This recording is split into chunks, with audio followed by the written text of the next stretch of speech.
Ladies and gentlemen, welcome back to Art of MMA. Thank you for being here. I hope everybody had a wonderful, happy Thanksgiving, surrounded by loved ones. I know mine was virtual, but I know Sergio was just talking about how he had a big family. So hopefully everybody did it right and everybody had a great time. We're happy to have you back. We missed quite a bit of stuff, so we're going to try to get through the show pretty quickly and still get to everything. But first, let me introduce my co-host. Talking about Sergio, the Savage, Sergio da Silva, professional MMA fighter. Sergio, how you doing? What's up, Mike? You trying to get me in trouble, bro? I don't know what you're talking about. I had no one over at my I mean, he doesn't live in a certain nah, nah, Nah, but it's a man. holiday. I don't get mad at people for kind of breaking the rules around friends and family, but you got to be careful. So it is what it is.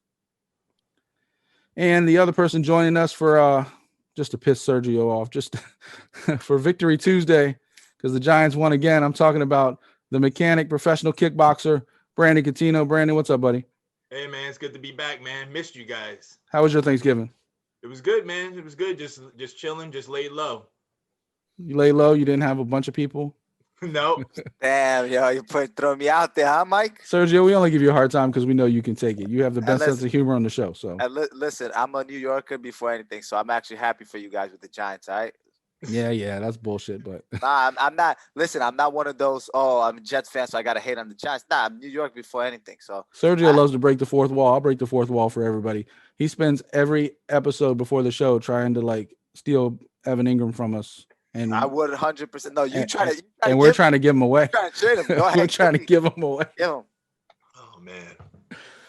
All right, people, you're here to listen to MMA, so we're gonna get right into it. I'm gonna change the format up a little bit this week. Tell us how you feel about it. Make sure you leave a like, subscribe, and leave a comment on how we're doing things this week. I'm gonna try to kind of mix it up and try to give you guys a little something different. Everybody kind of talks about results and everybody kind of talks about picks, and we're still gonna get into that. Don't get us wrong, but I want to give a little bit more focus to the fighters. I feel like Art of MMA was founded on focusing on the fighters, especially the up and coming. So starting next week, we're going to start a segment where we're looking at we're going to showcase a couple up and coming fighters every week, something different, and then we're going to spend more time kind of talking about fighters versus kind of talking about events, which kind of they go hand in hand. So I don't really think we're really missing out on anything because we're still going to talk about the events too.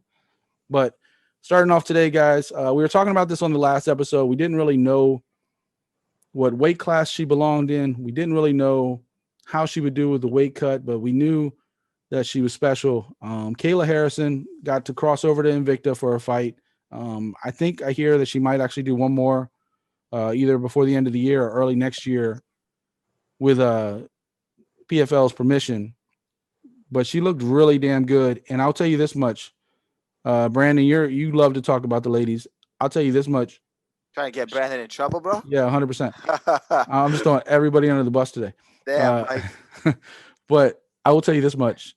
And Sergio, we got editing. I can cut that out. Anyway, I won't His cut it out though. But his we get. wife is right behind the computer hearing everything, bro. She's our biggest when fan. he She's when he don't amazing. when he don't join the show next week, I'll know why. I'm gonna blame your ass. Whatever. She's amazing. We love her. Um, but you know damn well Brandon's like the king of breaking down some of those fights. Now you got me all off base. But anyway, what I'm saying is that she looked incredible, like shape wise, like conditioning. She looked like she was like fit, strong, muscular. Does Kayla Harrison have a home at 145? 145? I think so. I think so. She looked good. She had talked about it afterwards.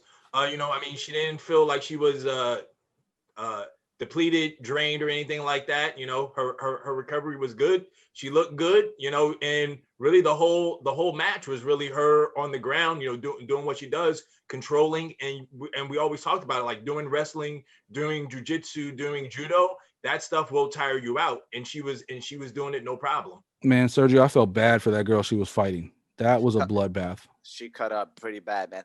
I think the problem with Harris is that she doesn't have the competition at that weight, is what I always tell you guys. And now I saw that she's trying to fight for Titan, I believe, and her manager, Lee Abdulaziz, is trying to actually get her to pay, is trying to pay somebody to fight her because they can't find an opponent. She even tweeted that she's looking for someone. And I just don't see anybody that weight class. And she's trying to do a catch weight at 150. So she's trying not to even come back to 145. I think the name everybody's talking about as of today, Carissa Shields. I don't like that, man, because unless the fight is going to stay on the feet, because if she's getting tagged up on the feet, what do you think she's going to do? And what I is know. she, I was telling Brandon. if I they can think make it's it just a like contract that the James fight's Toney, only Randy Couture. He's just gonna take her. She's just gonna take her down. exactly.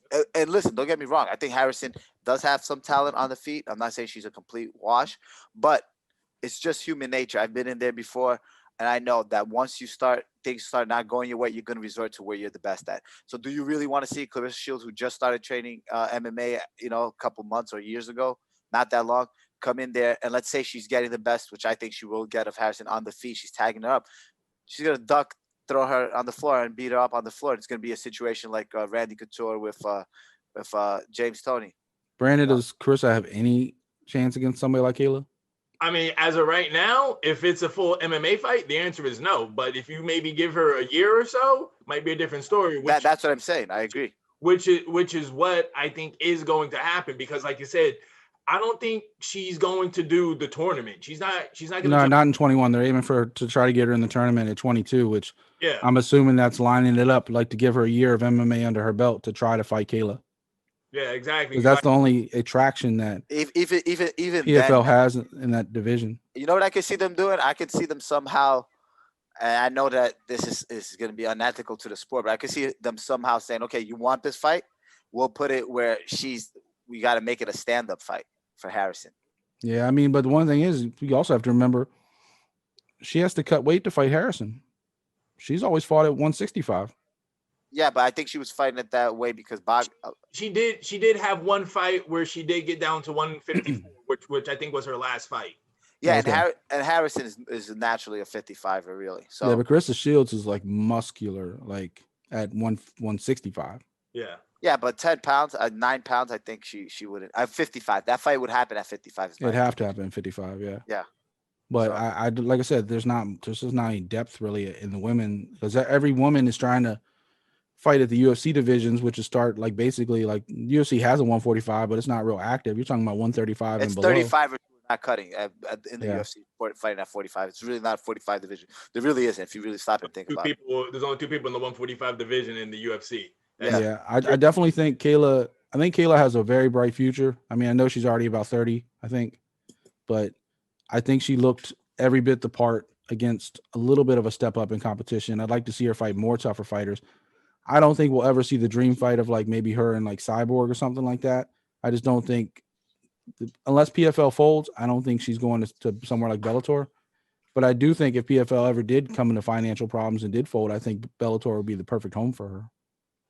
Got to see in 2 years, 2022 is when her contract's supposed to be up with them. Well, so, I mean, we've already talked about it, and Sergio talked about it. We don't know what's up with PFL's contract. I don't see PFL surviving, man. I just don't. They have NBC money, but that doesn't really mean much because NBC cut loose leagues in the past. ESPN. Huh? Yeah, PFL's in ESPN. NBC. Oh, the ESPN now? Yeah. All right, guys, let's talk about something that's a little bit closer to, I know, both of your hearts. We were talking about the Bellator Grand Prix our last episode. Pitbull, arguably the best featherweight in the entire world, but he's got some competition coming up because AJ McKee looks damn good, and Pitbull has one more fight to get to the finals, but AJ McKee's already in that finals, and that neck crank off his back. I mean, I've never seen a guy more active on his back when he got taken down right off the beginning against Caldwell. I've never seen a guy more active throwing elbows. He was stomping the back of his heels, and then Caldwell put his head down and he slicked that arm right under and locked him in a neck crank, and that was it. Brandon, you've been talking about it. You think AJ can stand up and fight against Patricio? Hey, man, you already know how I feel, man. AJ McKee is that guy. He is that guy. He looks good. Guy that's winning this tournament, getting that belt, getting that check. He's gonna make some noise in this next fight. I'm telling you, man. Like you said, to me, I just think he has it all. He has striking. He has the reach. He has jiu-jitsu. Saying he has wrestling, because like I said, man, of who his dad is, his dad was a wrestler, so of course he passed it down to him as well. I just think AJ McKee is just that guy.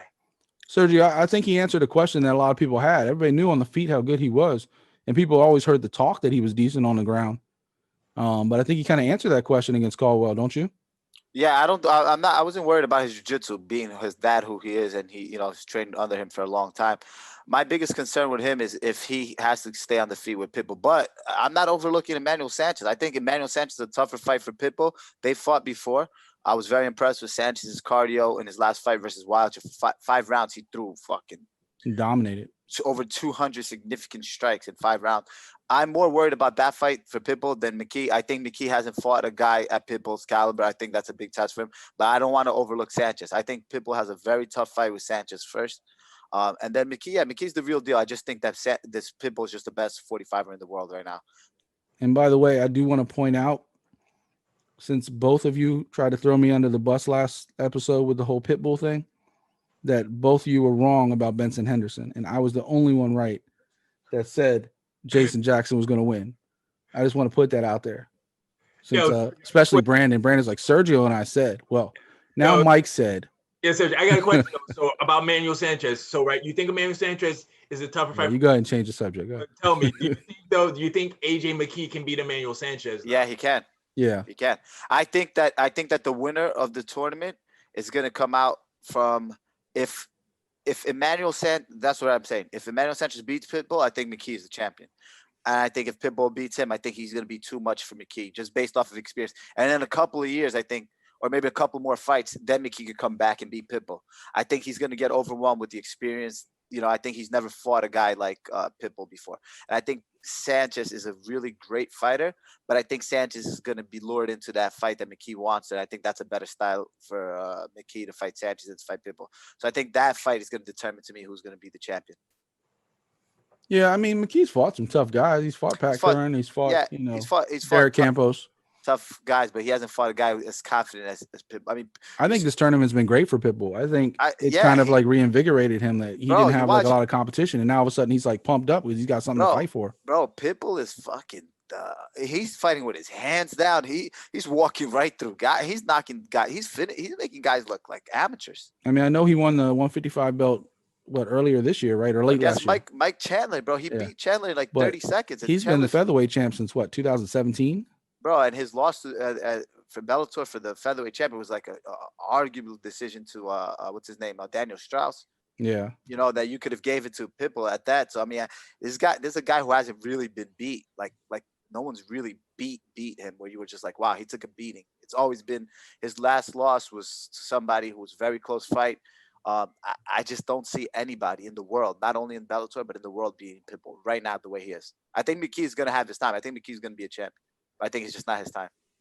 Yeah, I think I'm with you. I think Pitbull wins that fight. I know where Brandon's coming from. I think it's going to be a very entertaining fight. I don't think it's going to be like the Caldwell fight. It's going to be over in a minute. I think it's going to be very entertaining, and I don't think because Pitbull not going to come down and try to just take you down. No, he's going to stand with him, bro. Yeah, and that's going to be entertaining. But both of them can do everything, so it'll be fun to watch.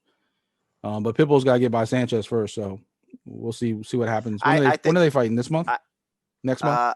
I'm not really sure, man. I got to look up on that. But I think it reminds me of that McKee reminds me of Rory McDonald, when he came to the UFC and he was on a tear and he was undefeated. He was just this young prospect that was beating everyone, and then he ran into what's his name, Lawler. And he's never been the same since after that fight. And I think that's what's going to happen to McKee. I think McKee's on a tear. He's very confident, but he hasn't fought just a killer, like a brutal, in your face, let's go back and forth guy. Like I think Pitbull's a finisher, man. And I think McKee. I thought it was interesting that both guys were combined going into that fight 25-0 in the 145-pound division. Like I didn't know that all three of Caldwell's losses were at a different weight class. Yeah. He used to fight 135. He was the 135 champ in Bellator. What finisher has McKee fought? Think about that. Like what real knockout finisher has he fought? He hasn't, man. He's fought guys who like Caldwell and Curran who can win decisions. But a guy who has a lot of power and can finish fights like that, I think McKee hasn't felt that kind of threat before. I mean, that's true. I mean, they definitely fed him some up and coming fighters to kind of feed his stats. Yeah, but not finishers. It's different when you fight a guy who can knock your head off your blocks like Pitbull can. It's a very different approach, man. You can't go in there with all these fancy kicks and punches and dropping your hands and all this, because one punch from Pitbull will put you out. Yeah, no doubt. All All right. Speaking of champions, we're going to transition, much like he's transitioning. Deiveson Figueiredo came in, he conquered, and is already headlining the next UFC pay-per-view. Came in at 255, which was another fight right after our last show. And I mean, let's be fair though. Alex Perez looked good. He just got caught. Like Alex Perez came in, he looked good. He looked like he was ready for the spotlight. He just got caught in the guillotine that he just could not get out of, even though no matter how hard he tried. And unfortunately, it was very early in the fight. Nobody was wet. Nobody was slick. He couldn't slide out because of the sweat. So he got caught. On that same card, Moreno, and maybe you guys have a different opinion of this. I don't like that Moreno was cocky about winning that fight because he didn't actually win that fight. Royval got hurt. Royval hurt himself. Moreno didn't hurt him. Like a lot of times in a fight when somebody gets injured, it's because the opponent did something. Royval like dislocated his shoulder or whatever it was in the moment, like transitioning on something on the ground. And Moreno thought he did something because he like turned over the position after Royval got hurt. But props to Moreno. You know, he gets the opportunity now because he's talked all this shit to Figueiredo. I don't know how you guys feel about that. I think Figueiredo is just going to run right through Moreno. I think it's two parts to that question. I'm gonna answer them both. And the first part is that Perez. Yeah, you're right. He looked really good early on against Figueiredo. But one thing that really stands out to me, and I don't know why guys insist. I mean, I think I just based off of experience of myself, I've learned, and I'm never gonna allow my guys to do this. He lost the fight to himself, and I'm not trying to discredit Figueiredo at all. But Perez knows that Figueiredo obviously has a better jiu-jitsu than he does, right? He's a way high level grappler. He escaped that leg lock that he had. He turned into him and got into the guillotine. I never understand when you know somebody's a better grappler, and it's happened with me in a lot of fights. And a couple of submission wins that I do have is because guys entertain that part of my game with me. If you're gonna play me in my game, I'm gonna make you pay for it. And I think that's what happened with Perez. He should have never gone down. He should have stepped back. As soon as he stepped back, as soon as you got off that leg lock, stand it up. Let's go back on the feet. That's his best chance. And that's where he was winning. I hate when or guys being competitive. I hate when guys feel so confident to the point where it's almost cocky, where you're gonna fight a guy in his world, right? Like for example, me and Brandon, right? We're not obviously in different weight classes, but if I was to fight Brandon, right, I do whatever I can to get the fight to where I feel the most confident. Not saying that he has no grappling, but I know that that's my bread and butter. That's where I have the higher probability of winning my fight. Why would I want to stand with him? Brandon, what was Alex thinking going down? I honestly, to me, what I always think what it is that, yeah, you're right. Figueroa has the better jiu-jitsu, and which is what I think he's thinking of. But Alex is thinking he has the better wrestling, and that his wrestling can control his jiu-jitsu, which is why I think he was like, hey, I'm going to be on the ground, but I'm going to be on top. I'm not going to be on the bottom. And which is what happened. And of course, he got caught in the guillotine. But that's a gamble. Why take that gamble if you know that if you're having success on the feet? Why even take that gamble? Take that gamble that early too, because like I was saying before, like he almost got his neck out. He did almost get out of it. Yeah. And if that's in the third round or something like that, where they're a little bit more active and there's sweat, he might have slipped out. But I mean, to go on what you're saying was like maybe he thought his best way was to use his wrestling and not to stand up, because we already know, man, Figueroa has knockout power and he has submission. No, but he was having success early on the feet, is what I'm saying. Yeah. I just think that comes to cornering. I think that comes to coaching, and I'm gonna use your guys, Tiger and the guys. That's one thing I've always admired about them. They do a very nice game planning, right? And they know, like I've been in the room with these guys, and I hear them coach and what they said, and I've been there. I sparred with those guys, and I hear it to the point where I'm like, they're like, no, don't give it. Don't do that. Don't get into his game. Don't play his game. You know what I'm saying? Do what you're good at. I'm not saying Perez shouldn't have been on the ground with him at all. Yeah, maybe soften him up, give him 1 or 2 punches, but he was literally trying to follow him to the ground. And Figueiredo said it in his interview. He goes, if you don't want to respect me where I'm better than you, then I'm going to make you pay for it. That's what do you think? Go to part 2. What do you think happens with Moreno at 256 at UFC 256? So I think Moreno, to touch what you said earlier about, he was a little cocky, because I'll tell you why Moreno's cocky, and I'm going to defend him on this one. I feel like I've been following Moreno for a while. I picked Royval to win this fight. I like Royval a lot. I think he's a super talented fighter. With that being said, I feel like Moreno has always been the underdog. And I think that as a fighter, that really gets to you. And you can say whatever you want, and you can say like, "Oh, it doesn't affect me." But you see those odds, you see those lines, you see that people are all picking against you. Moreno, ever since this first fight I remember watching was he fought Luis Smoka, when Smoka was like doing really well in the UFC, and everyone picked against Moreno. I think he guillotined him, and then he fought. I forgot who else he And fought. it's crazy to think that Smoka, Moreno's who was always once on, it's crazy to think who Smoka was once on top, is now like the first preliminary fight this Saturday. Yeah, exactly. So Smoker was at the top of his game. No one knew who Moreno He fell was. He was way coming down. off of the Ultimate Fighter, and Moreno has a lot of losses. So people were always shutting him down. And I feel like there's a build up that comes into you, and you're just like, you know what? They always count me out. And look, I'm beating all these guys. And I think that instead of Perez, I honestly think that Moreno deserved that fight before Perez. And I think that he Well, it was got all mad. because Cody fell out. I mean, we always Yeah, forget that part. yeah, That's so because it Cody was a fell out. last second replacement. So Moreno should have been that replacement. Perez should have fought Royval. I mean, both of them. I mean, coming into the fight, I don't know, Brandon. What do you think? Coming into the fight, both of them kind of deserve it. Like, I mean, to me, both of them are the same level. Like, to me personally, I'm like Sergio. Like, I actually thought Moreno deserved the next title shot. Like, even before Cody. Yeah, I agree. Like, Cody was just the name fight. To me, Moreno should have been the guy to get the title shot.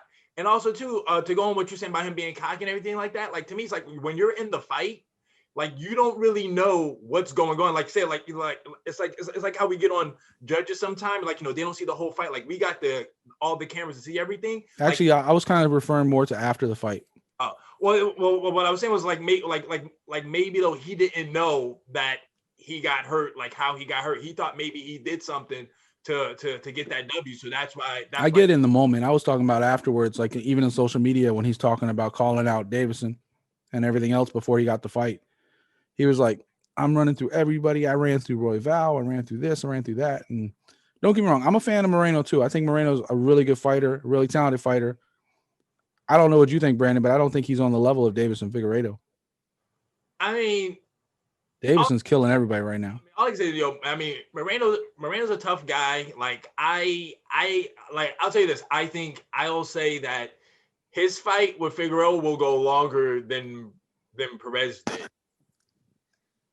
Yeah, I think Moreno, it should. And I think Moreno's jiu-jitsu is better than Perez's as well. So I think if he does get caught in something, I think his escape would be. I mean, I hate criticizing guys. It's a lot easier saying it from my house than over there. I don't know how tight Figueiredo's guillotine is, but I did see some mistakes that Perez did to escape that guillotine. He did, the number one thing that you don't really do is just try to pull out like that. Sometimes it gets even tighter, man. That's what got him. Yeah, I think to pull straight out instead of turning toward the body and try to lift them off the ground. So when you lift somebody off the ground, what happens is their weight falls back, right? So now there's more weight on your neck. Instead of doing that, you should have actually pushed in, put his head on the mat, fought the wrist a little bit more. There's a couple of things, but again, no disrespect to Perez, because being on my couch saying these things, and there's a lot of variables that go inside the fight. At the moment. The pressure, the adrenaline, you're fighting for a world title.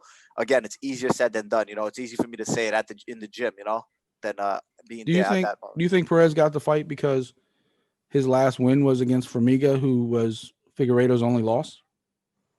No, I think he got the fight because he's more exciting, I think, than Moreno, at least was on the feet. And I think that's what the UFC expected. I think the UFC thought he was going to try to grapple with Figueiredo. I don't think they give it to him. Now what Moreno did with Royval, he came out guns blazing. I think that's what the UFC wants. I think Moreno is a smarter fighter than Perez, more conservative, and tries to be, it doesn't take as many risks. And I think the UFC doesn't like that. They knew that Perez was going to go in there and try to rip Figueiredo's head off. Brandon, maybe tell me different, but I think Figueiredo's getting better every fight. Like, he's not even at his peak, I don't think, yet. Yeah, no, man. Like, hey, that's how you should be, man. You should always be striving to get better, and that's what he's doing, man. Because he used to be a decision guy, and now he's like stopping dudes. Yeah, I'm saying, man. That's actually how. That's even how Pitbull was. Speaking of Pitbull, Pitbull used to go to decisions too. The next thing you know, he started finishing people. That's how it goes sometimes. You know what it is, bro? It's and it's good that Brandon brought up Pitbull as an example. It's confidence. You cannot match confidence. When you know you're finishing guys and you know you're putting hands on guys and you're knocking them out, you're submitting guys, you go in there with that finisher mentality that, like, you know what? What's his name? Figueiredo knocked out Benavidez back to back. Benavidez was arguably the best guy in that division for years. and he made him look like bad both times, So I think now, same thing with Pitbull. Pitbull's going there. If you watch him, how he's striking, bro, he drops his hand and he's walking right through the guy, slipping punches and just countering. Like, he has no regards for your power because he's so confident that if he lands, he's willing to take 1 or 2 shots to land his one. And I think that once your confidence is like that, that's a scary thing. The worst thing to do is to be in there with a guy whose confidence is like that. So who do you guys think will win that fight at 256? Figueiredo, man. To me, he's the best flyweight. Brandon? I want to say Marino because I like him. I've been rooting for him, but just talent-wise, I think and still is still happening, man. Figueiredo's keeping that belt. This is the last thing I'll say on this subject, and then we'll move on. I think it's heartbreaking that Dana and Mighty Mouse had such a breakup, because I would love to see Figueiredo. I would love to see Mighty Mouse back. I'd love to see Henry Cueto come back. I'd love to see any of these guys that dominated this division for a long time, and now both who arguably still could be in their prime. Like, I mean, we haven't seen Mighty Mouse because of COVID. He hasn't been over and won for a year or so. And obviously Cueto, took his titles and finished on top and retired. I think Cejudo's smart. I think he left because he saw that the division was getting a little stacked, and he's like, you know what, I'm gonna leave on top. I think he left because Dana wouldn't pay him more. I don't money too. I don't think Cejudo beats Figueiredo. Mighty Mouse, I think it'd be competitive. Maybe. Oh, for sure. I mean, he's a world But champion. those are 2 fights. Like, I would love to see DJ fight him. I would love to see, Cueto. I always butcher his name. Henry Cueto fight it right either way, like Triple C. Like, I would love to see him fight. I'm gonna pull Brandon. So I'm calling him Triple C. Or call him Henry. But I think those fights would be awesome. And unfortunately, unless Henry comes back, we're not going to see that fight. And unless DJ and Dana ever work their problems out, we're never going to see that fight. So, and I think because DJ was arguably the best pound for pound fighter for a very, very long time, until he finally got beaten by somebody he had already beaten before. So, all right, guys, you see the shirt. We got to talk about it. The spectacular event. I'm not going to call it a fight. I'm going to call it entertainment. Mike Tyson, Roy Jones Jr., and then on the undercard, unfortunately, Nate. Sergio said, just goes straight down. Fucking Nate, bro. Man, Nate just let down an entire world. Like, everybody, like, no disrespect to Jake Paul. I mean, Jake, he might really be a douchebag. I don't know, but that's his character. That's what he does on YouTube. That's what he makes his money. And I don't know what people are like in their real life, so I never really try to like figure that out. But Jake Paul's been boxing. He did 2 full training camps now. He did one for the YouTube fight like last year or what it was, the year before maybe. LSI. Yeah, and he's been doing this. And Nate just basically had a crash course in training for like a couple weeks. 6 weeks. Yeah, and then came bull rushing in to try to attack when he was also, I believe he was also 10 pounds lighter than Jake Paul, wasn't he? But, and then he just got caught. He just got knocked out and became a meme. He became like, I remember when Marquez knocked out Pacquiao, and that was just like a meme. And everywhere you'd go, you'd see like Pacquiao laying on the canvas against somewhere in the desert or something like that. Now that's Nate. Nate's now a verb. You got Nate Robinson. But sadly, there was a couple of the other 2 fights on the card were actually pretty competitive. I don't know who they were, but those were actually pretty good fights. But then we get to the main event, and let's be real, the commission was terrified of this fight. They sanctioned it based on certain rule set. They sanctioned it based on 2-minute rounds. They tried to get them to wear headgear. Both guys said no. They tried to make it so there were no knockdowns. Both guys said no. And at the end of the day, the commission decided to make some money. But you clearly saw this, and I'll start with you, Brandon. The referee was clearly letting Roy Jones hold him way too much that you wouldn't see in a normal boxing match. Oh, yeah, man. Like, I mean, I don't know if Tyson and him talked beforehand or what, but also, too, if you watch that fight, Tyson only threw body shots. He never threw anything to Roy Jones's head. We caught him in the jaw that one time. Yeah. I was like, oh, shit. Yeah, like, I mean, like, that's why I just think I think they both were just throwing body shots only. Like, I think it was just like, hey, let's just go. Like, I mean, that's what I'm trying to tell people. I'm like, it's an exhibition. Like, I don't know what they really thought was really going to go down. You know, I'm like, yo, man, these guys are in their 50s. It's an exhibition over here. It became a draw. What do you expect? It's an exhibition. Nobody was supposed to win. It's an exhibition.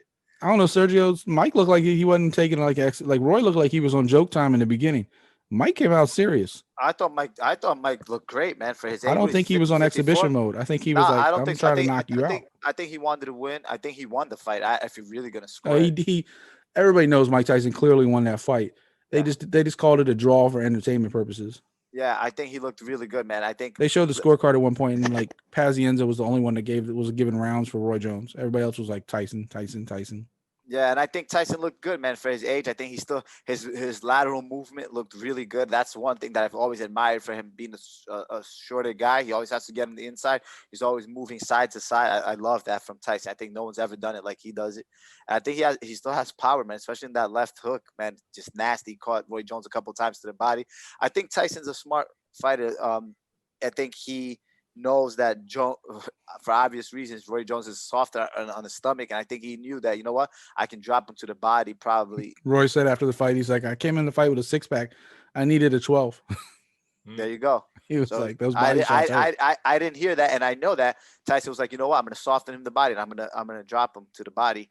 He didn't have much choice because he kept holding his head. I'm honestly, I'm a huge Mike Tyson fan, huge. And I'd like to see him, man. And the fact that my son got to watch him, and you know, a comment my son said, I got to bring it up. He goes, "Dad, it's so cool. I get to watch your favorite boxer of all time fight." You know, so I think for that reason, for the younger generation to watch a guy, it'd be the equivalent of us as kids if we got to watch. You know, I don't know how old you are, Mike, but I know for myself, I never got to watch Muhammad Ali live. So it's like it'd be the equivalent of me as a kid if I got to watch Muhammad Ali do an exhibition match. You know, I think that would be pretty cool. So yeah, I mean, so when did Ali retire? Early 80s. Right, early 80s. So I was born in 86. So it'd be the equivalent of me in the 90s watching Ali do an exhibition fight. Yeah, it's no different. Like say like me like watching like video of like Dr. J or stuff when I grew up with Jordan. Like everybody kind of wants to see the generation before. Videos is different. No, that's what I'm saying. You got to actually see Tyson come back. Yeah. Whereas before people could only see it on video. And I'm kind of agreeing with you. Like now you can, I know you're not used to me agreeing with you. I know, but now you can actually see Tyson on, and they're all about it. And I won't spend too much time on this, but they're all about doing a Legends tour, but not just boxing. Cause the question came up in post-fight in the interview, would you do MMA?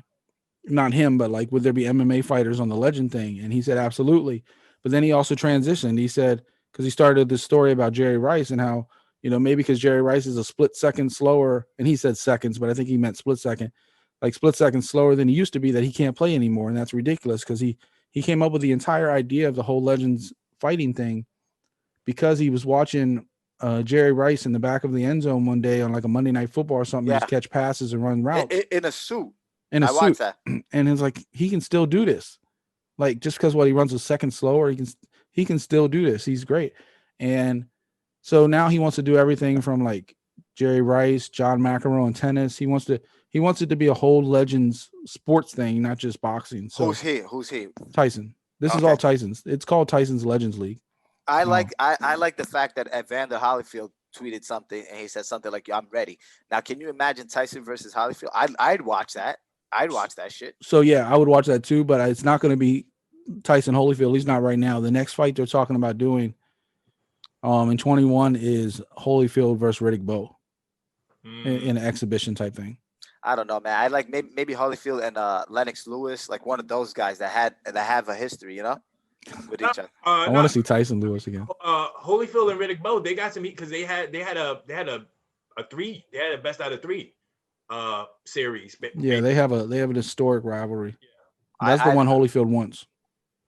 I'd watch that, man. Listen, I'd rather watch that than Nate Robinson versus Jake Paul. I think it takes so Tyson also talked about that too. He said the YouTubers are bringing people to the table, which are feeding boxers' families. Exactly. Like, Yeah. he said, I'm not against that. I'm not against you. I'm just saying what I personally prefer. Because look, people can hate on this kid, Jake. What's his name? Jake Paul, Jake right? Paul. And his brother Logan. They can hate on him. They can say whatever it is. But at the end of the day, if it doesn't make dollars, it don't make sense, right? Those guys are making millions doing what Those they guys do. are making millions, bringing in and fighting. And guess what? They're not even fighting like real fighters. They're competition. Like a UFC, they're making more than an entire UFC card almost. All the fighters who are in real fights, who actually are risking their. Come on, let's be honest here. I will say, I think Jake's about to get hurt though, because he's Yes, trying to fight real fighters. Yeah, exactly. I agree.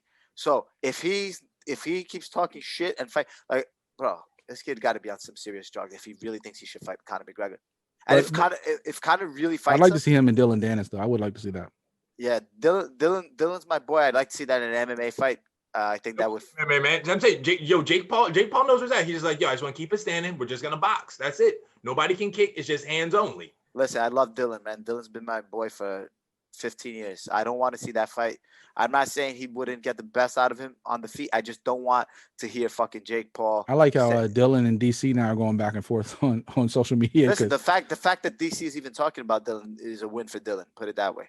I mean, it's all a win for this. I mean, so this is about boxing, not MMA, and this is all a win for boxing because people are and now everybody's looking for like the Errol Spence fight coming up next. Like it's putting, like Tyson said, it's putting more eyes.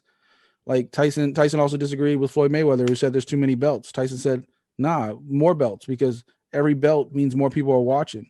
People will watch a fight for an 18th million title more than they'll watch just a regular fight. I saw Sterling tweet. I actually retweeted Aljamain Sterling tweet that he wanted to fight Mayweather in a boxing match. That might be fun, actually, but I don't think. Nah, no shot. I mean, I love Sterling's my guy too, but not in a boxing match. You're talking about the greatest boxer of all time in Floyd Mayweather. It depends. Let's be real. Nothing beats Father Time, and Floyd's not active, so doesn't matter, bro. Come on, this guy. We're talking about pure boxing. No, I don't think Sterling can stand but I think if Conor fought him again. Conor fought who? Floyd again. I think Floyd let that fight get to the. I think he did too, but I think he also had his moments. I think Floyd gets him out of there in the first round if he really wanted to. I'd rather see Floyd and Pacquiao do like a Legends fight. I would rather see that as well, because now you're talking about two boxers. I think the other fights are just a money fight, right? Guys that just want to make money, like Jake Paul and Dylan in that fight, or Jake Paul versus he's talking about fighting his own brother. Yeah. And sadly, there'd be 50 million people, myself included. You know, if they were fighting, I'm not gonna lie, I wouldn't watch it if they were fighting each other. I would. Like, I only watched that fight because you'd watch it. I wanted to see Nate, because you want to see Nate beat him up. You watch it. You wouldn't watch it. You wouldn't watch it. Listen to what you're saying. And I want to rephrase this. Are you paying to watch it? Is a question. Would you watch it? Is another question. Well, first of all, no. I guarantee you would watch it. I'll just say no to both, because I wouldn't pay to watch it. I only watched that one. First of all, everybody only watched it because of Tyson Jones. Second of all, I only watched that fight because, like I said, their character is to be loved, to be hated. They like being the bad guys. If you're fighting somebody like Nate Robinson that everybody loves, especially in the NBA and in the sports world, you want to see Nate Robinson go in there and beat up this YouTube star who's been talking mad shit. The fact that he knocked out Nate Robinson just gives him more credibility. But it somebody like Jake Paul, somebody like Logan Paul, it's based on who they're fighting against, because that's who you want to root for. If they're fighting each other, I don't give a shit. I hope they kill each other. Bye. Like, I'm not going to watch that, but that's just me. Oh man, all I know is that with the Nate Robinson thing, man, people just need to stop gassing up athletes. Yeah. Like that's because it's one of the things, man. It's like, bro, yeah, you know what? You are a true athlete, man. You did great in basketball, but you can't football. You can't just think just because you're an athlete, man, that you can just go to another sport, you can just dominate because you're an athlete. It's not even going to another sport. I think you can go to another sport. I think there's a difference. I think you can play football. You can play basketball. You can't play fighting. No, you get punched in the face. That's it. Yeah, think about it, right? It's like it'd be the equivalent of us trying to go play like hockey, for example, right? I could barely skate. Imagine I say, you know what? Not only do I want to play hockey, but let me get into the NHL. So he didn't just go and say, you know what? I'm gonna just box in a smoker in the local gym. He went and fought a guy who's been training for 3. I'm not saying Jake Paul, whatever his name is any good, but he's only been training boxing for the last 5 years maybe. So like you can't pick up a pair of gloves if you've never trained before, if you just did it for cardio and think you were going to do well. All right, we spent a little bit too much time on this one. So I'm going to sit there and transition now. The last thing we're going to talk about MMA before we get to the picks. Last weekend, Anthony Lionheart-Smith got back in the win column, got a quick, decisive submission over Devin Clark. How do you guys feel about Anthony Smith? Like, Brandon, I'll start with you. Where would you rank him? Personally, it's so hard for me. Like personally, Anthony Smith, I like his story. I like what he's about. You know, low key guy, family guy. You know, just wanted to he just likes fighting. You know, and he's called Lionheart for a reason, man. The dude don't quit. You know, like rankings wise, like where he belongs. I mean, I think Glover deserves the next title shot, but then to me, right after Glover, who would be next? To me, it would be him. See, my thing, Sergio, is that he looked so bad against Rakic. And he didn't, I mean, he looked bad against Glover too. But then again, his only 4 losses are Thiago Santos, John Jones, Glover Teixeira, Alexander Rakic.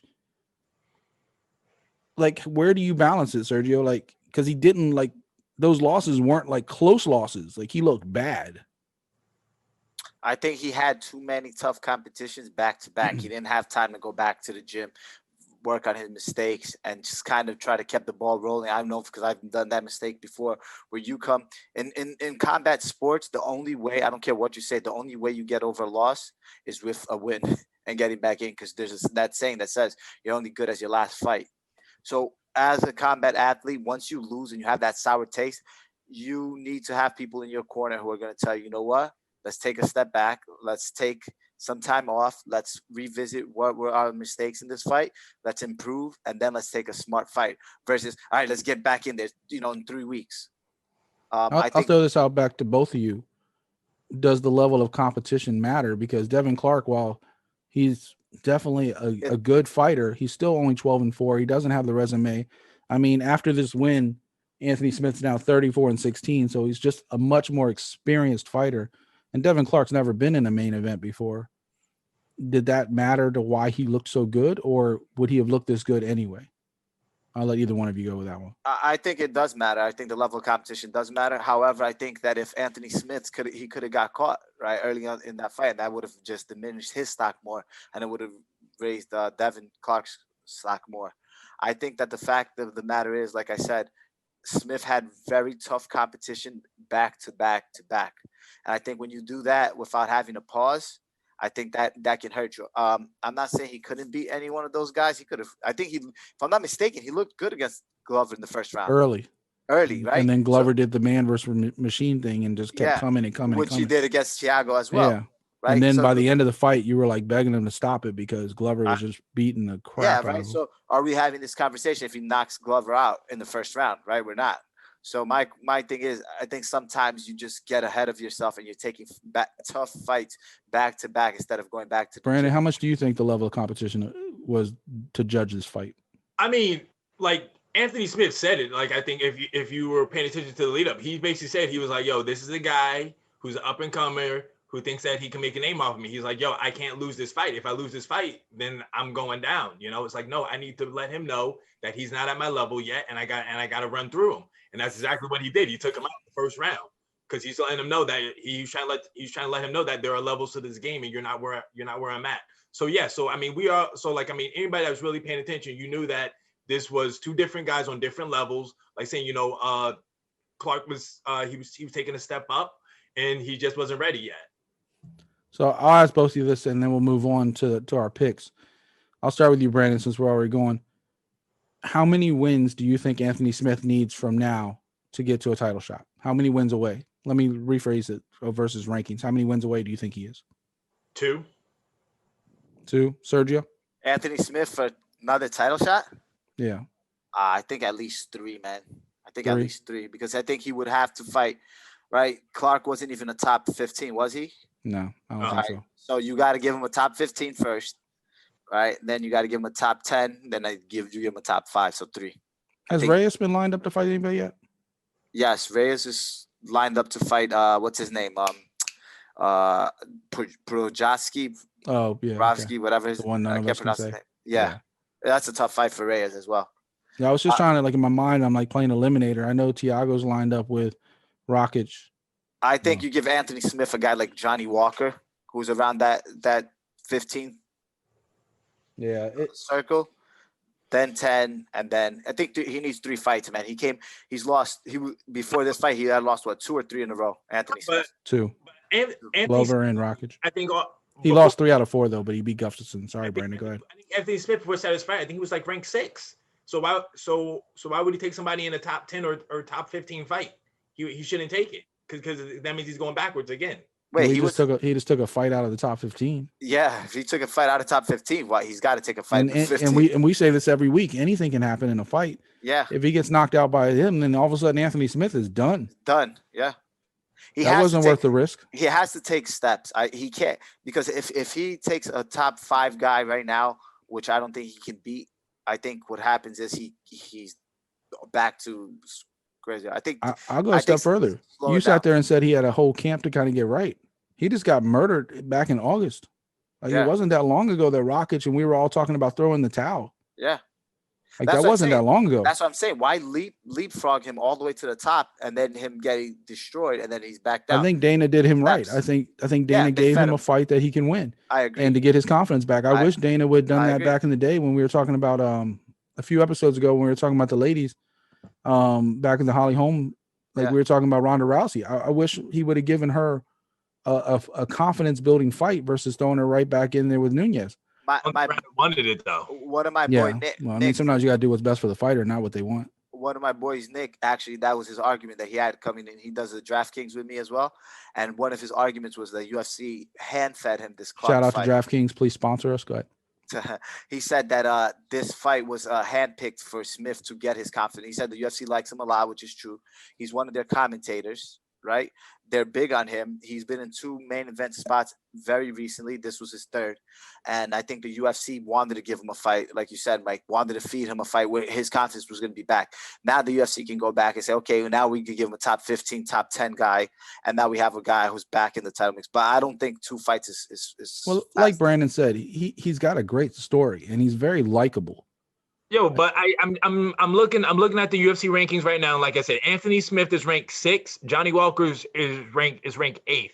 And like I said, and everybody that you're talking about that's in the top 5. Who's 5? We have fights, I think, already set. So that could be Walker would be a fight. That could be why he maybe took this fight because everybody else was already booked up.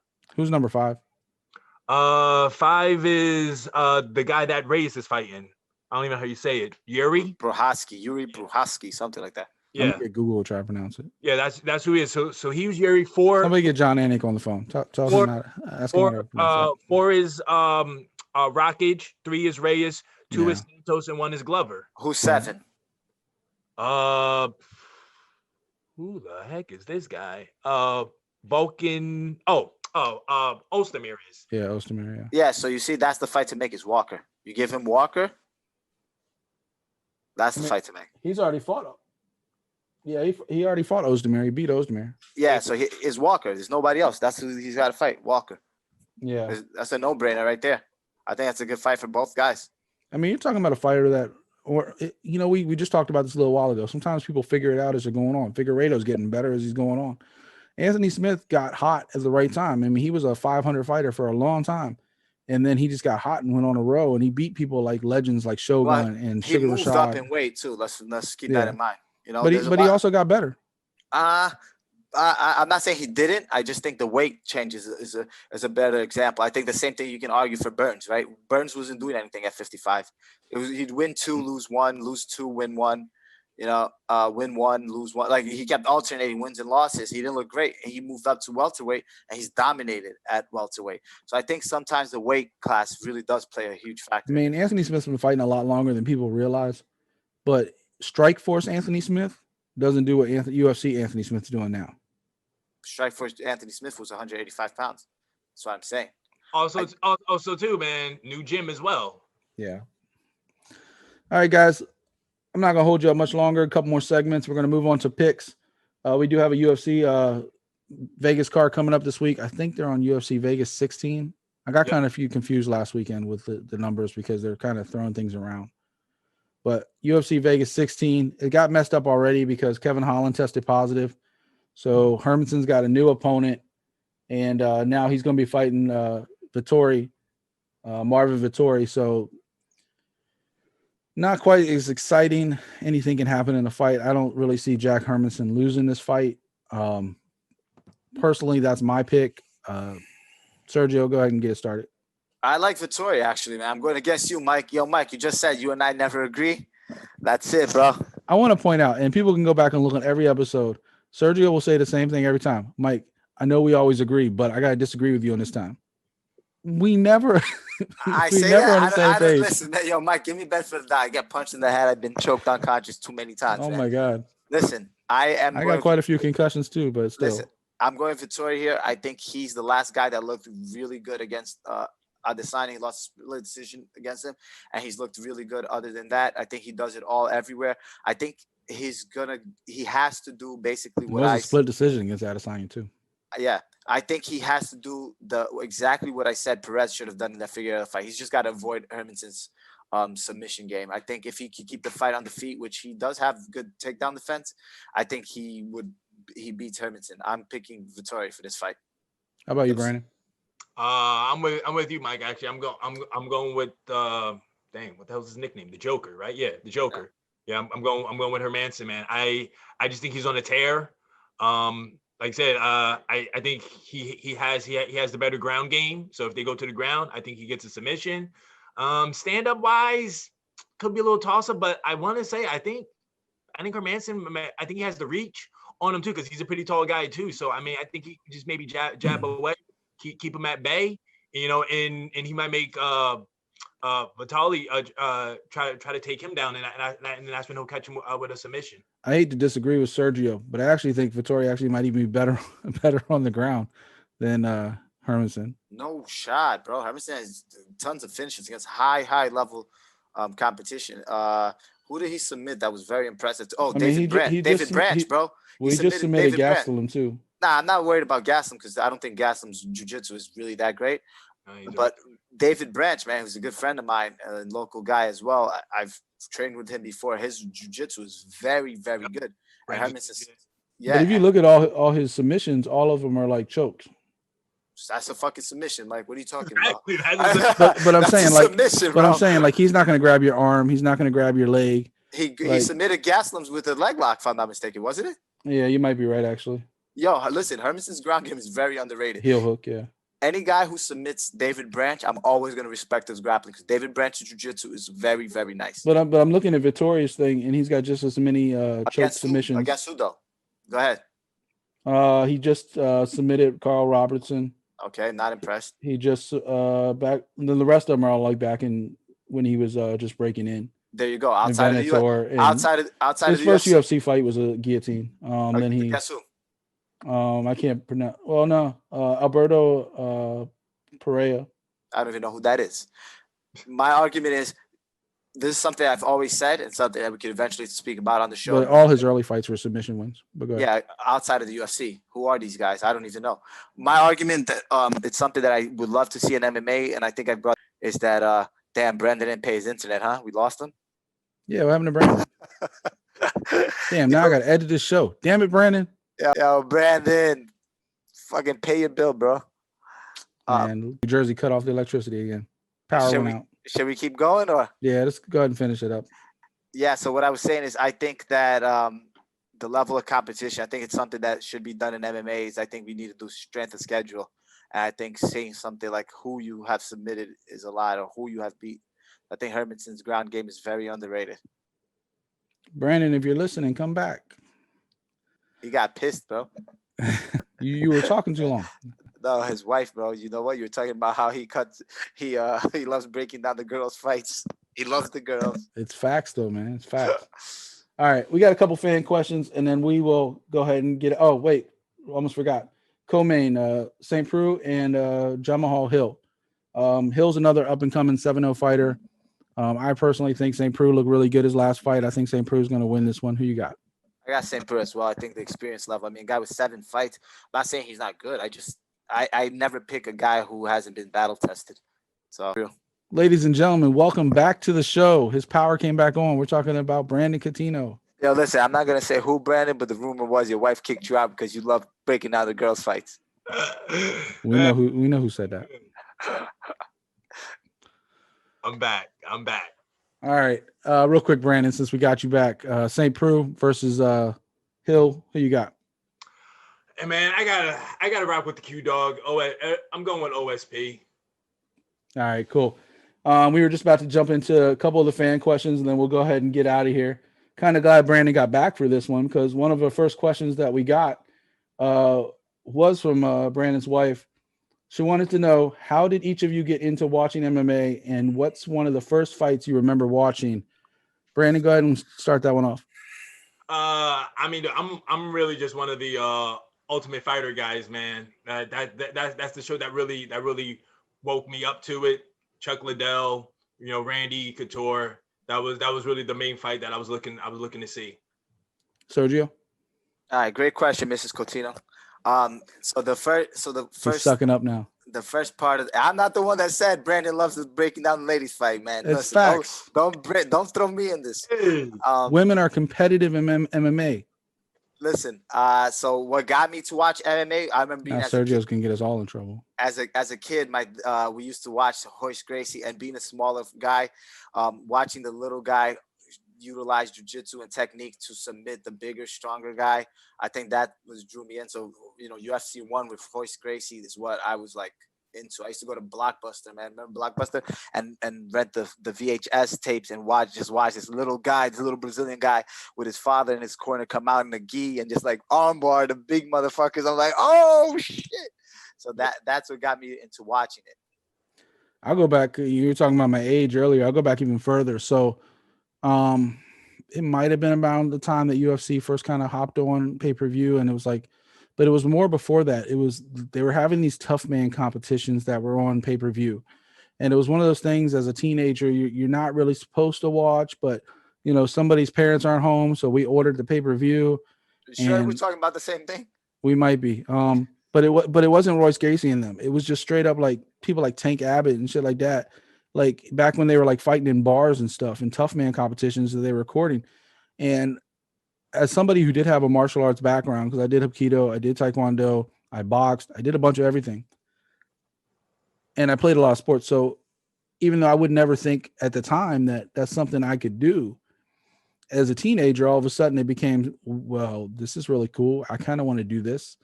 And while I never pursued it, because UFC really wasn't what it is today. I mean, if UFC was 10 years older and fast forward and I was 10 years younger, maybe different. But at the time I was watching it and I fell in love with because I was a big wrestling fan too. And this was just like real life, like people beating the crap out of each other, and it was legal. And as a teenage boy, there was really nothing more cool.